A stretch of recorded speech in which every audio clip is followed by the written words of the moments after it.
안녕하세요 해밀 여러분, H채널의 한창헌입니다. 반갑습니다. 2019년 8월 19일 비트코인 및 암호화폐 일부를 시작하도록 하겠습니다.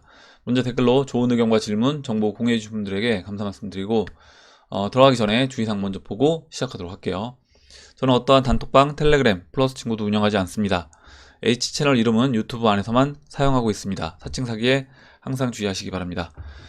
예, 그럼 이제 순서로 들어가서 비트코인 차트와 이제 시황 차트 보고 그리고 Q&A를 진행하도록 하겠습니다. 먼저 이제 비트코인 일봉 비트스탬프 차트부터 이제 볼 건데, 현재 지금 1367달러예요. 1367달러고 보시는 것처럼 이 채널 4분의 1 라인, 이 초록색 이 초록색 채널 4분의 1 라인을 지금 이제 5거래일째 계속해서 이제 지켜주고 있습니다. 보시면 이렇게 아래 꼬리를 살짝 깨고 내려가는 그런 모습도 보이긴 하지만, 일단 봉 마감 자체를 계속해서 이 4분의 1 위에서 마감을 시켜주고 있고, 엊그저께 보시면 이제 20일 이동평균선과 이 초록색 50일 이동평균선이 골든 크로스가 났어요. 다시 한번 데드 크로스 났다가 골든 크로스가 만들어졌습니다. 그래서 여기에서 지금 이제 20일 이동평균선 위로만 올라와서 안착해 준다라고 하면 이제 다시 상승 그림으로 진행될 수 있다라고 보고 있고, 그럼 이제 20일 이동 평균선이 지난번 이때 이 박스의 중심인 11,000달러로 이제 보시면 돼요. 그래서 이 11,000달러 위까지 안착을 해 준다라고 하면 직전 고점이었던 이제 13,900달러까지는 바로 이제 상승 그림으로 이제 진행될 수 있다라고 봅니다. 먼저 지금 만약에 조정을 받는다라고 했을 때는 제가 이제 20주 이동평균선까지 조정받을 수 있다라고 이제 말씀을 드렸잖아요. 주봉에서 보면 지금 20주 이동평균선이 이렇게 쭉 올라와서 거의 이제 지금 9,000달러까지 올라와 있는 상태입니다. 8,920달러 정도까지 올라와 있는 상태고, 20주 이동평균선 각도가 보시면 이제 살짝 꺾이려고 해요. 이렇게 가파르게 올라오던 각도가 살짝 옆으로 누우려고 합니다. 지금 이제 거의 2달 정도 이렇게 이제 수렴을 하다 보니까 20주 이동평균선의 각도가 살짝 꺾이려고 하고 있기 때문에, 이 각도를 이제 유지해 주기 위해서라도 이제 이 수렴하는 국면을 넘어가 줘야 된다라고 보고, 조만간에 이 수렴 구간을 돌파하고 상승 국면으로 다시 이제 진행이 될 거라고 봅니다. 물론 뭐 4시간 봉에서 보신다라고 하면 이렇게 단기로 보면 그림 자체가 이렇게 또 상승 쐐기형으로 볼 수도 있어요. 이렇게 이와 같이 뭐 상승 쐐기형 형태로 이제 볼 수도 있기 때문에, 뭐 이런 식으로 이제 본다라고 하면 야 이거 조정받을 수 있지 않을까, 이렇게 이제 또 생각할 수도 있습니다. 뭐 잠깐만요. 이게 또 안 그려지는데, 이런 식으로 뭐 삼각수렴 형태로도 볼 수 있고, 약간 더 눕혀서 본다라고 하면 뭐 상승 쐐기형 형태로도 이제 볼 수 있는데, 지금 이제 이와 같은 형태에서 아래로 깨고 내려온다라고 하면 조정을 받을 수 있지 않겠냐라고 이제 볼 수 있습니다. 단기적으로는. 근데 지금 계속해서 이제 지지받고 있는 라인이 이 초록색 채널 4분의 1 라인이고, 여기서 조정을 받는다고 하더라도 이 채널, 지금 안쪽에 작은 상승 채널 20주 이동평균선을 바닥으로 하는 이 상승 채널 하단부를 깨지 않는다라고 하면 뭐 9,000달러 9,000달러이기 때문에, 그렇다라고 하면 여기서 우리가 아래쪽을 이제 보기보다는 상방 관점으로 이제 보는 게 맞다라고 봅니다. 그리고 지금 뭐 팩트 거래소 오픈 날짜도 정해졌기 때문에, 그렇다라고 하면 여기서 이제 조정을 아래로 빠져서 조정 구간으로 들어가기보다는 상승 구간으로 진행이 될 확률이 높다, 이렇게 보고 넘어가도록 할게요. 다음 시총 차트를 보도록 하겠습니다. 시총 차트는 이제 비트코인보다 이제 약한 흐름인데, 20일 이동평균선과 이제 50일 이동평균선이 골든 크로스가 나기 직전에 있다라고 이제 말씀을 드렸고, 지금 이렇게 시총 차트에서 2,400억 달러를 지지받고 있다라고 하고, 이 지금 추세선 이렇게 본다라고 하면 지금 삼각 수렴을 하고 있고요. 이 삼각 수렴의 이제 꼭지점이 9월 8일입니다. 그래서 이제 비트코인도 마찬가지로 그 삼각 수렴하고 있는 꼭지점 뭐 9월 초 중반이라고 하면 지금 이제 시총 차트도 그와 같은 형태로 볼 수 있고, 그렇다라고 하면 이제 9월 초 되기 전에 방향성을 보일 거다라고 말씀을 드렸고, 시총 차트 같은 경우는 이제 이미 20주 이동평균선을 터치를 했습니다. 보시면 터치를 한 상황이기 때문에 그렇다라고 하면 상승 그림으로 이제 진행될 확률이 높다라고 보고, 지금 그 2017년도와 약간 다른 모습이 있어요. 뭐냐면 시총 차트를 봤을 때 비트코인 차트는 이제 보시면 지금 우리가 이 채널을 그린 이 채널 두 개의 채널을 이제 그렸잖아요. 이게 이제 20주 이동 평균선을 하단으로 하는 채널을 그렸습니다. 이렇게 보신다라고 하면 지금 2017년도 모습과 이제 굉장히 비슷하게 진행이 되고 있죠. 그리고 2017년도 어느 정도 상승이 진행돼서 7월 달까지 이제 와 있는 모습처럼 보입니다. 근데 시총 차트는 약간 달라요. 왜냐면 알트코인이 움직이지 않고 있기 때문에 시총 차트 같은 경우는 보시면 이 각도 자체가 20주 이동평균선의 각도 자체가 지금 이렇게 누워 있는 상태고요. 2017년도 지금 비트코인과 비교해 본다라고 하면 이제 이미 이렇게 올라와 있는 상태인 거죠. 비트코인은. 그래서 단순하게 이제 20주 이동평균선의 각도만 비교해 본다라고 하더라도 비트코인 차트와 시총 차트가 완전히 좀 다른 모습이다. 지금 만약에 시총 차트도 비트코인 차트와 같은 위치에 있다라고 하면 지금 뭐 이 정도 위치에 있어야 될 것 같은데 그렇지 않다라는 거죠. 오히려 이제 시총 차트는 보시면 지금 뭐 이 정도 각도로 2017년도 오히려 초반 2016년 말 2017년 초의 각도로 지금 올라와 주고 있다. 이 각도보다 약간 높은 각도로 올라오고 있는데 결국에 지금 제가 이제 드리고 싶은 이야기는 뭐냐면 비트코인 상승과 알트코인이 지금 이제 그 괴리가 많이 벌어져 있다. 알트코인이 비트코인 올라간 것만큼 못 가준 상태다라는 겁니다.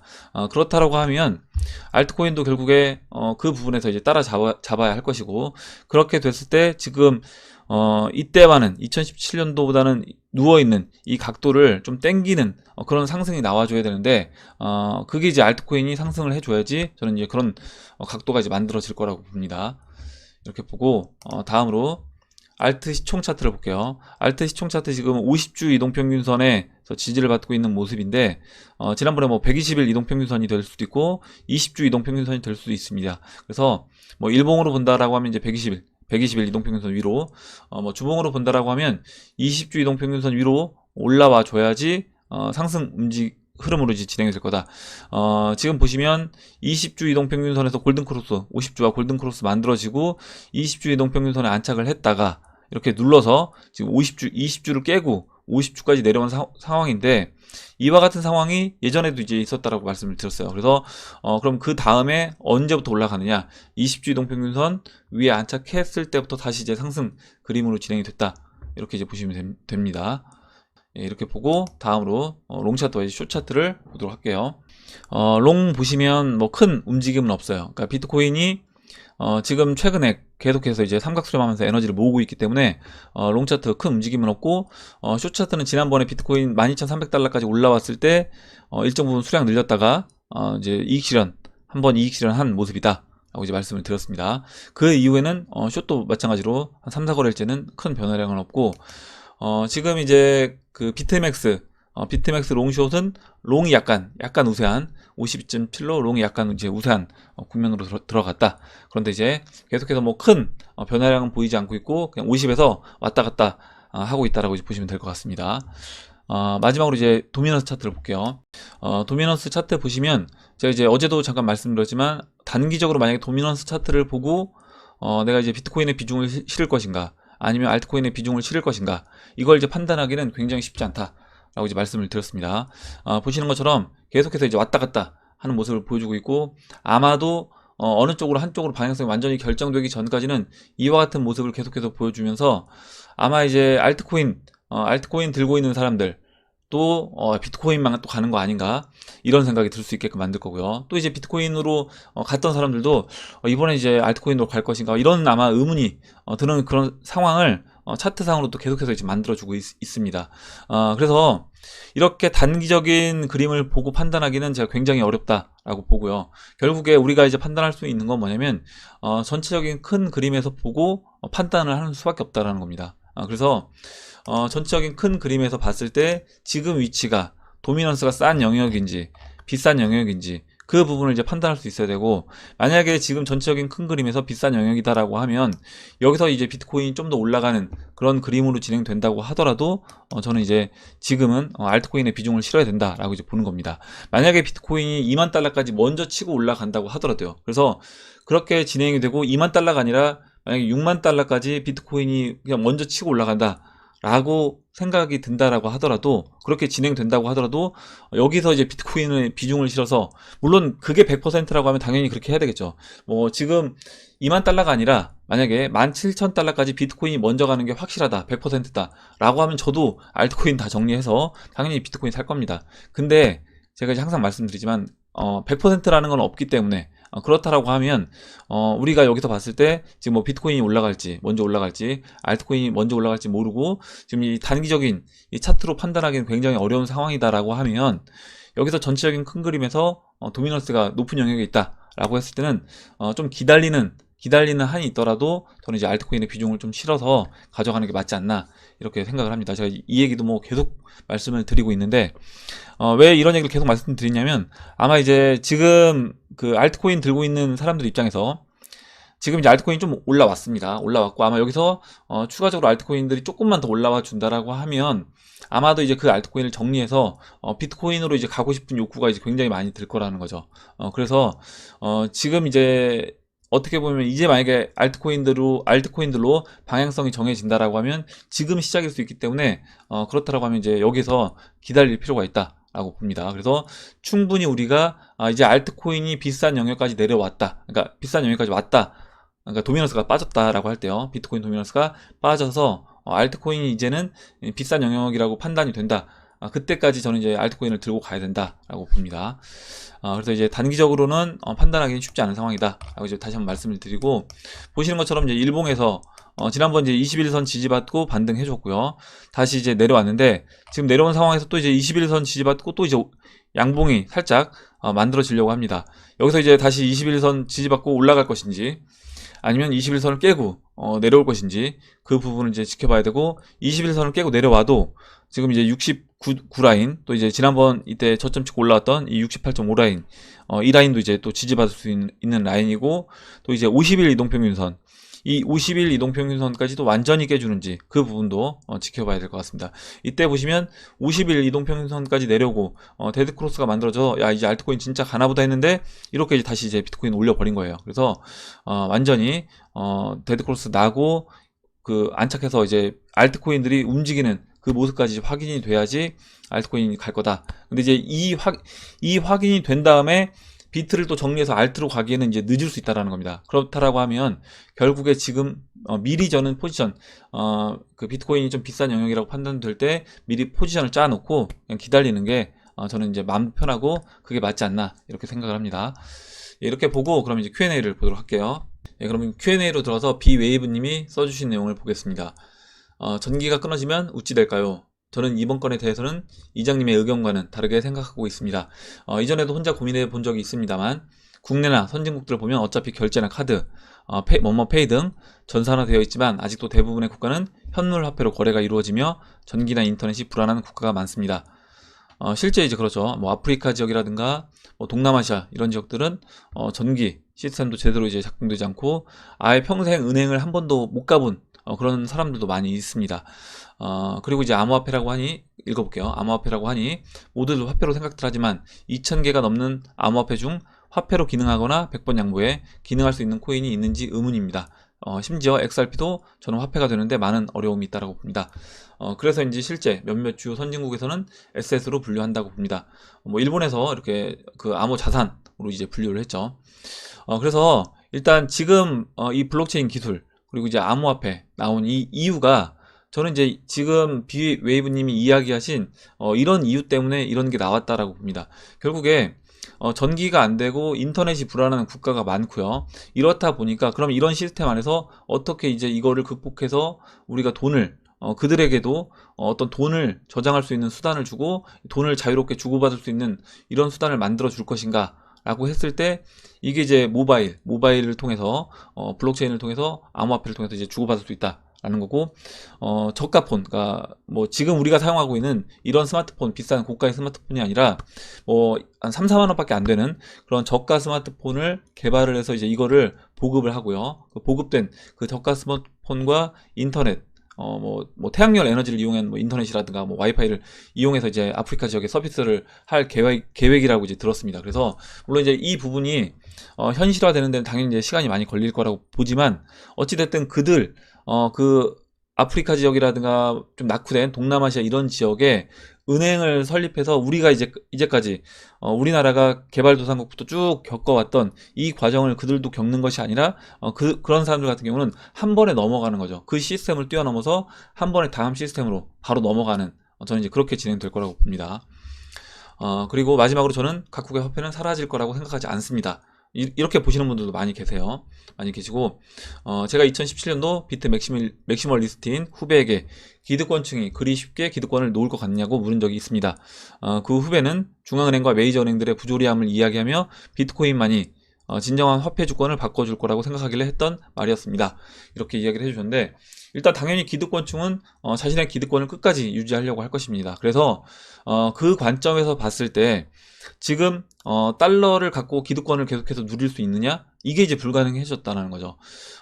기존에 달러를 통해서 기득권을 유지하고 있던 그 금융 세력들, 그 기득권층이 봤을 때 달러 가치가 이제 0으로 가고, 이 달러 가치가 0으로 갔을 때 자신들의 기득권을 뺏길 수가 있기 때문에 만들어낸 것이 지금 암호화폐인 겁니다. 비트코인이고요.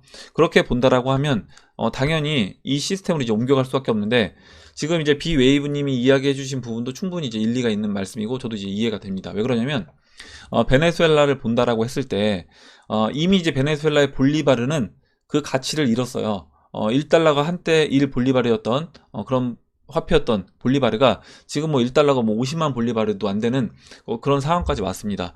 그럼에도 불구하고 베네수엘라라는 국가 시스템이 여전히 이제 유지가 되고 있기 때문에 그 안에서 볼리바르도 유지가 되고 있습니다. 거의 뭐 가치가 없음에도 불구하고 유지가 되고 있다라는 거죠. 제가 지난번에 이제 사진을 보여드렸잖아요. 바나나 하나 사는데 돈을 무게로 잽니다. 무게로 이렇게 산더미 같이 사서 무게로 재는데, 그와 같은 상황에서도 국가 시스템이 어찌됐든 유지가 되고 있고, 그 베네수엘라의 국가 화폐인 볼리바르가 유지가 되고 있다. 그만큼 국가 법정화폐를 없애는 이 과정이 굉장히 이제 오래 걸리는 것이고, 시간이 걸릴 수밖에 없다라는 거고요. 결국에 그 세계 단일 정부, 세계 단일 화폐를 만들겠다라고 했던 그 금융 세력들도 아마 이제 이런 상황을 확실하게 다 이해를 하고 있을 겁니다. 그래서 어떻게 보면 이거를 자연스럽게 사람들이 받아들일 수 있게끔 만들어 나가려고 할 것이고, 국가도 이거를 결국에는 이 시스템으로 갈 수밖에 없게끔 만들어 가려고 지금 저는 이런 상황을 계속해서 이제 만들어 내는 게 아닌가. 지금 이제 경제 위기 상황으로 이제 들어가는 그런 국면도 결국에 이제 그들이 어떤 의도한 바대로 이제 진행되고 있는 게 아닌가, 이렇게 생각을 합니다. 예, 이렇게 일단 이거는 뭐 기간적으로 봤을 때 앞으로 뭐 5년 뒤에 법정화폐가 없어진다, 10년 뒤에 법정화폐가 없어진다, 이렇게 제가 딱 뭐 이야기할 수 없는 거고, 이게 진짜 길게 법정화폐가 긴 시간 동안 살아남아서 지금 베네수엘라처럼요 그렇게 진행될 수도 있는 거고, 아니면 어느 한순간에 진짜 그들 기득권층이 딱 야 이제는 우리가 다 이걸 장악했다라고 판단이 될 때는 어느 한순간에 또 넘어갈 수도 있는, 저는 그런 상황이 될 수도 있다고 봅니다.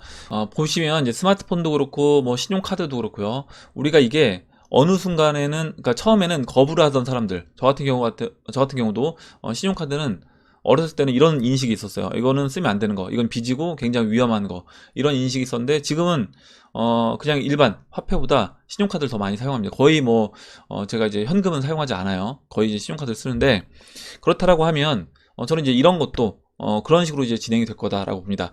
거의 처음에 일부 사람들이 사용하고 있고, 지금 이제 암호화폐 우리가 이제 사용하는 것처럼요 하고 있고, 어느 대중화 단계, 그리고 끝까지 이 단계를 안 넘어가고 버티려는 사람들도 존재할 거고요. 그래서 그런 과정 속에서 어느 순간, 지금은 스마트폰을 전 국민이 거의 다 사용하는 것처럼 이런 상태로 저는 진행이 될 거다. 물론 법정화폐를 끝까지 포기하지 않고 사용하려는 사람들도 있겠지만, 나중에는 어느 순간 법정화폐보다 이제 암호화폐를 더 많이 사용하는 그런 때도 저는 올 거라고 봅니다. 예, 이렇게 보고 다음 보도록 할게요. 다음으로 도부캠님이 써주신 내용 보겠습니다. 북한에서 해킹을 많이 했다고 하는데, 이처럼 불법적으로 코인을 취득한 세력들이 코인을 시장에 한꺼번에 던지는 경우가 생기면 기술적으로 시장을 안정시킬 수 있거나 범인을 잡을 수 있는 건가요? 이렇게 이제 물어보셨는데, 일단 이거는 뭐 잡을 수 있는 경우도 있고 없는 경우도 있다, 이렇게 이제 보시면 될 것 같고, 먼저 하나 예를 들어본다라고 하면, 그 플러스 토큰이 지금 그 사기를 쳐서 37,900개의 비트코인을 얘들이 갈취를 했는데, 그 중에 5,000개씩 9개 주소로 이제 분산을 했대요. 그리고 이제 이게 어떤 거래소로 이제 옮겨질 것인데, 나중에 출금을 하기 위해서요. 해당 자금이 거래소로 유입됐는지는 아직 불분명하다라는 겁니다. 그래서 이런 부분에서 봤을 때 나중에 뭐 다크코인을 통해서 물타기를 계속해서 하면서 그 자금 추적이 안 되게끔 그렇게 하는 경우도 있기 때문에, 그렇게 됐을 때 이제 못 잡는 경우고요. 자금 추적이 된다라고 하고 최종적으로 누구 거래소로 옮겨졌는데 그 거래소로 옮겨진 그 계정이 파악이 됐다라고 하면 그 계정을 동결시킬 수 있는 겁니다. 만약 그 해당 거래소가 그 계정을 출금을 막아버려서 최종적으로 이제 출금을 못하게끔 할 수도 있겠죠. 그렇게 되면 이제 그런 해킹이라든가 사기를 친 이런 비트코인을 찾을 수 있는 겁니다. 그래서 지금 자금 세탁 방지법, 그리고 뭐 우리 KYC 인증 이런 걸 하잖아요. 이런 것들이 내년 상반기에 마무리가 된다라고 하면 이렇게 뭐 사기라든가 아니면 뭐 해커라든가 해킹을 통해서 불법적인 자금들, 이런 부분에서 좀 더 이제 투명한 암호화폐 거래가 되지 않겠나 이렇게 생각을 합니다. 예, 이렇게 보고 다음 보도록 할게요. 다음으로 도부캠님이 또 이제 뱅크런 관련된 이제 기사를 올려주셨는데, 일단 이거는 아직까지 뭐 현실화되진 않았습니다. 홍콩 시위대가 8월 17일 ATM 비우기 운동, 그래서 금융 시스템을 마비시키겠다 시도했다라고 했는데, 이 부분에서는 일단 그 뭐 위안화 달러라든가 아니면 홍콩 달러 대 달러 차트를 봤을 때 아직까지 뭐 큰 변화는 없습니다. 예, 이렇게 보고 넘어가도록 할게요. 다음으로 이제 미스터 한님이 써주신 내용 볼게요. 7가지 내용을 적어주셨는데, 읽어보니까 뭐 아까 방금 전에 이야기했던 뭐 플러스 토큰, 이런 다단계 사기 업체들의 어떤 뭐 마음가짐 뭐 이런 것일 수도 있고, 아니면 우리가 지금 시장에 참여하고 있는 뭐 암호화폐 시장을 이야기하시는 걸 수도 있고, 전체적인 우리 현재 이 시스템을 또 이야기하는 걸 수도 있겠다, 이런 생각을 해봤습니다. 뭐 한 2가지만 읽어볼게요. 첫 번째 1번, 일부는 아주 많이 따게 해줘라. 미끼에 인색하지 마라. 그 미끼에 고기들이 걸릴 것이다. 그리고 그들은 광고판이자 선전원이 되어 고기들을 끌어모을 것이다. 2번, 처음엔 조금씩 이뤄져라. 그리고 작은 횡재에 감격해 시드머니를 늘리면 그때부터 회수하라. 회수당해도 고기는 떠나가지 않는다. 이미 그때는 이뤄도 이 바닥을 떠나지 못하는 상태가 되어 있을 것이다. 3번, 수익 구조에 대한 설명은 복잡할수록, 건건이 다 다를수록, 시간이 지나면 자꾸 변할수록 좋다. 수익 구조를 의심하면 공부하지 않아서 모른다고 공격해라. 아마 이제 뭐 3번 같은 걸 본다라고 하면 이건 이제 다단계 사기업체 보상 구조 뭐 이런 거를 이야기하는 것 같아요. 그래서 아마 이제 이렇게 이야기한다라고 했을 때는 뭐 다단계 사기업체일 수도 있고, 또 이제 몇 가지 이야기들, 특히 뭐 2번 이야기라든가 뭐 1번 이야기, 이런 것들은 뭐 암호화폐 시장 막 상승장 때 처음에는 조금 넣었다가 나중에 이제 시드머니 늘리면 그때 이제 이렇게 하락장으로 가져가고, 그런 부분을 또 이제 볼 수 있을 것 같습니다. 그래서 뭐 이거는 암호화폐 시장뿐만 아니라 또 주식시장도 이와 같은 형태라고 하면 결국에 또 현실 세계까지도 이제 볼 수 있어요. 우리가 지금 살고 있는 이 현실 세계도 지금 이제 이야기한 이 7가지와 크게 또 다르지 않을 수도 있겠다. 왜냐면 페드 자체가 결국에 이제 민간 기업이 발행하는 우리가 달러를 믿고 이제 사용한다라고 보면 또 이렇게 볼 수도 있겠다라고 생각을 해봤습니다. 이렇게 보고 다음 볼게요. 다음으로 이제 송기복님이 써주신 내용 보겠습니다. 벡트 거래소 오픈 시 최대 수의 암호화폐는 비트코인인가 리플인가? 뭐 대부분 일단 비트코인은 당연히 최대 수혜주가 될 거다라고 생각을 하고 있는데, 이미 송기복님 이야기하신 것처럼 벡트 거래소가 이제 스타벅스와 연계가 되어 있고, 그 연계된 것이 만약 최종적으로 결제와 송금 관련된 그런 부분이 같이 연결된다라고 하면 리플이 또 최대 수혜가 될 수도 있다라고도 생각을 합니다. 이건 이제 좀 시간이 지나가 봐야지 알 것 같아요. 예, 그리고 다음으로 이제 금은동님이 써주신 내용 볼게요. 알트 상승은 바이낸스 US 오픈 전후로 시작될 수도 있겠네요. 잠수 타려고 했는데 계속 짬짬이 보게 되네요. 지금 굉장히 좀 중요한 시험을 앞두고 있어서 앞으로 이제 댓글 활동을 좀 자제한다 이렇게 이야기를 해주셨는데, 계속해서 이제 댓글을 써주고 계세요. 다시 한번 이제 감사드리고 시험도 꼭 잘 보시기 바랍니다. 벡트도 큰 이슈지만 비트코인 외에 알트코인에 대한 거래 지원은 아직 공지되지 않았으니 알트코인의 상승은 바이낸스 US가 큰 역할을 하지 않을까 싶네요. 상장 예정 코인은 현재 심사 중이랍니다. 외신 바이낸스 US 알트코인 시장 유동성 공급할 것. 암호화폐 전문 미디어 이더리움 월드 뉴스가 바이낸스 US의 출시가 알트코인 시장을 회복시킬 수 있을 것이라고 보도했다. 이와 관련해 미디어는 지난 6월 14일 바이낸스가 미국에서의 서비스 종료를 공지했고, 미국 투자자들이 알트코인을 매도하고 비트코인을 구매하면서 BTC의 도미넌스가 다시 한번 상승했다 라고 하면 바이낸스 US가 다시 20종이 넘는 알트코인을 다룰 예정으로 보여서 만약 그 알트코인이 시장에 새로운 유동성을 발생할 거다라는 겁니다. 그래서 그렇다라고 하면 그 20종이 넘는 알트코인을 바이낸스 US에 상장을 했을 때 그 20종이 넘는 알트코인들은 분명히 이제 혜택을 볼 수 있는 부분인데 그렇다라고 하면 그 20종이 어떤 알트코인이 될 것인가? 당연히 전 이제 시총 상위권 30위 안에 들어가는 알트코인들이 대부분일 거다. 물론 이제 그 30위권 바깥에 있는 알트코인 중에서도 있을 수 있습니다. 근데 일단은 기본적으로 30위권 안에 들어가는 알트코인들이 대다수가 될 거라고 보면 우리가 이제 대형 알트코인, 이 시총이 높은 알트코인을 비중을 높게 가져가야 되는 이유가 이제 바로 이런 이유가 될 거라고 봅니다. 그래서 이제 이거는 이제 아까 이제 6월 14일 날 서비스가 종료됐고 2개월 뒤에 바이낸스 US에서 다시 알트코인 서비스를 실행한다고 했으니까 8월 19일이잖아요. 그러면 제가 확인을 안 해봤는데 아마 조만간에 시작이 되지 않을까. 앞서 이제 16일 바이낸스 CEO 자오장펑이 2개월 안에 미국 사부를 출범시킬 예정이다. 라고 이제 이야기를 했다라고 합니다. 그렇다라고 하면 이 부분도 알트코인 그 상승하는 그 타이밍이 전에 이제 바이낸스 US에서 알트코인도 오픈시키지 않겠냐 이렇게 이제 봅니다. 이렇게 보고 다음 보도록 할게요. 다음으로 사마교우님이 써주신 내용 보겠습니다. 일단 질문해 주신 내용은 뭐냐면 주식과 자본에 관련된 질문인데 A사의 주식이 한 주당 10,000원이던 게 올라서 100억 원의 거래가 됐다라고 하면 10개의 주식이 있다라고 할 때 시가총액이 10만원에서 1,000억 원으로 상승하게 되는데 하지만 주식은 사고 파는 사람에 의해 가격이 결정되고 시가총액이 1,000억 원이 됐는데 이때 1,000억 원은 사실 존재하지 않는 가상의 액수가 되는 것인가요?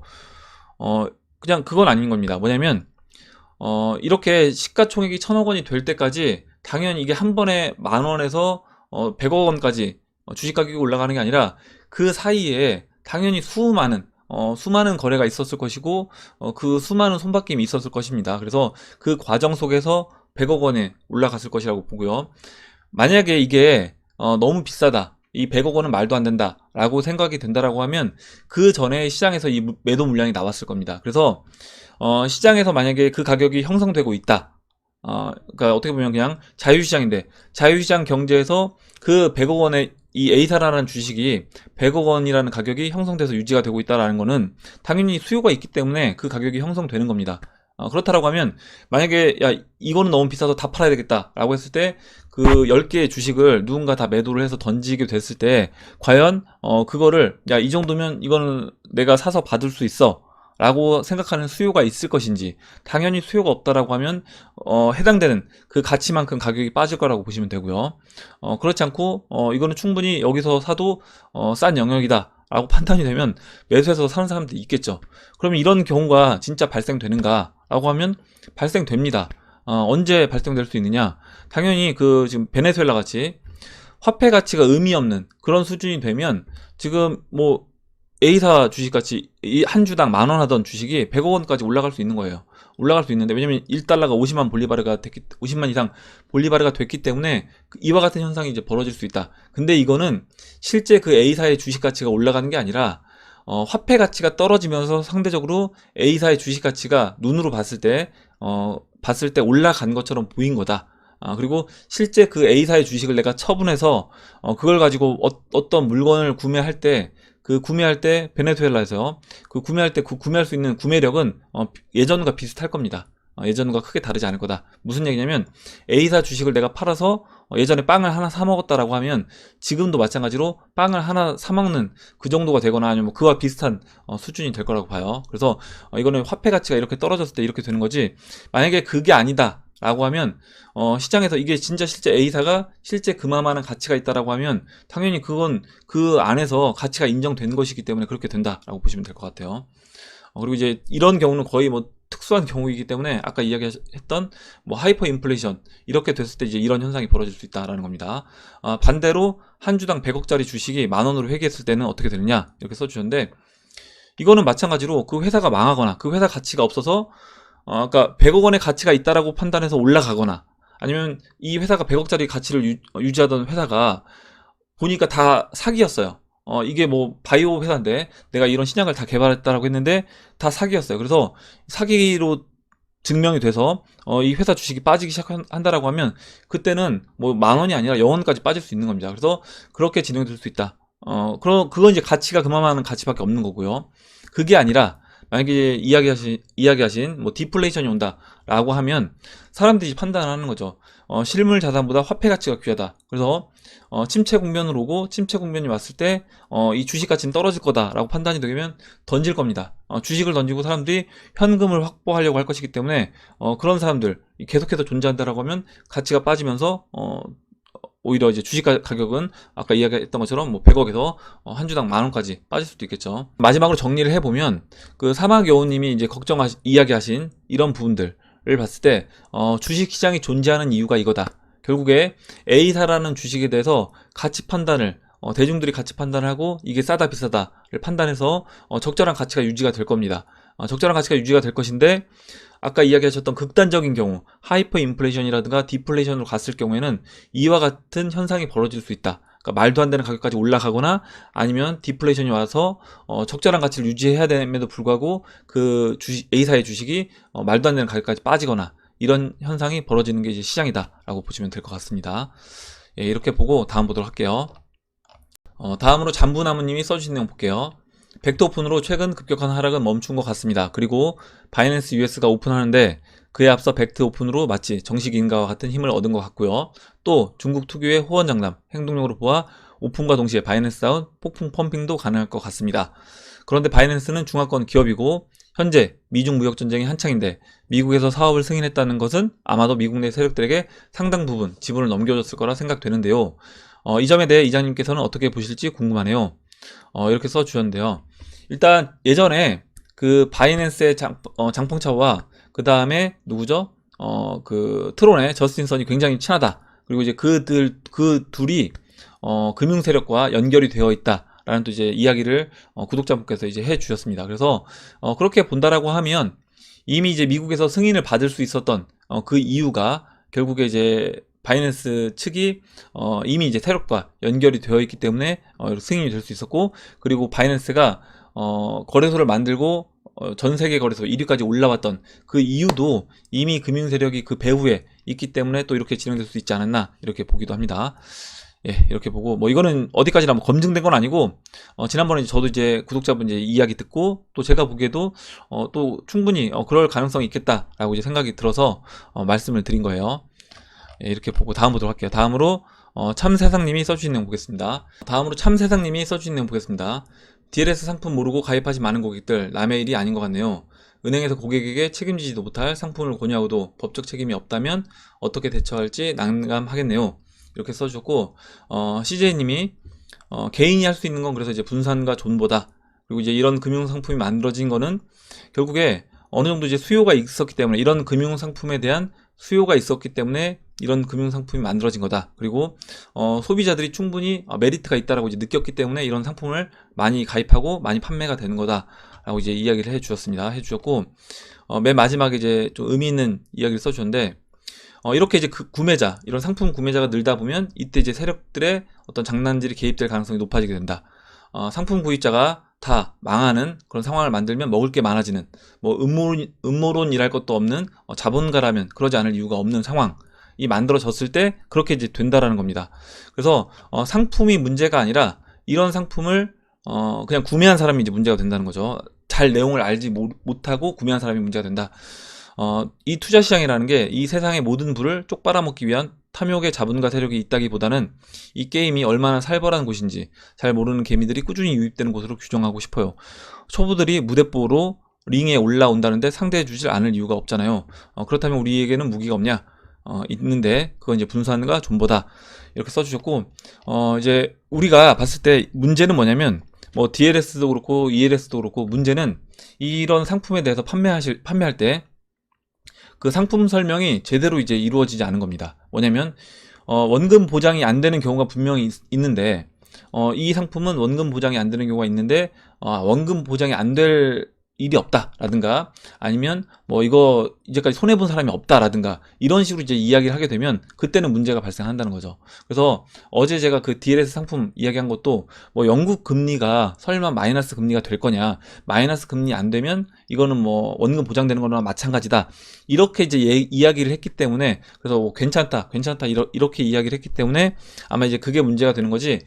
그 부분에 대해서 원금 손해 볼 수 있고 영국 금리도 마이너스까지 내려갈 수 있고요. 예전에 뭐 이야기했던 뭐 원유도 지금 100달러 80달러지만 이 원유 가격이 50달러 30달러까지 내려갈 수 있습니다 라고 이야기를 하고, 그렇게 됐을 때는 이 DLS 상품 원금 가입하신 거 뭐 50% 반토막 날 수도 있고 최악의 경우 100% 다 손해 볼 수도 있습니다, 이렇게 이야기했음에도 불구하고 그 연 5%뭐 7% 이자를 준다는 그거에 이제 내가 이 정도 내가 리스크는 감수하고 이 상품 가입하겠다라고 했다라고 하면 그거는 이제 문제가 안 된다는 거죠. 그래서 상품 설명이 얼마나 제대로 이제 이루어졌냐, 그리고 그거를 충분히 이제 이해를 했느냐, 저는 이게 중요하다라고 봅니다. 그래서 CJ님 이야기는 결국에 이제 이 상품은 문제가 되지 않는다. 그리고 이 상품에 대해서 수요가 있었기 때문에 이만큼 상품이 또 팔린 거다 라고 이제 이야기를 해주셨습니다.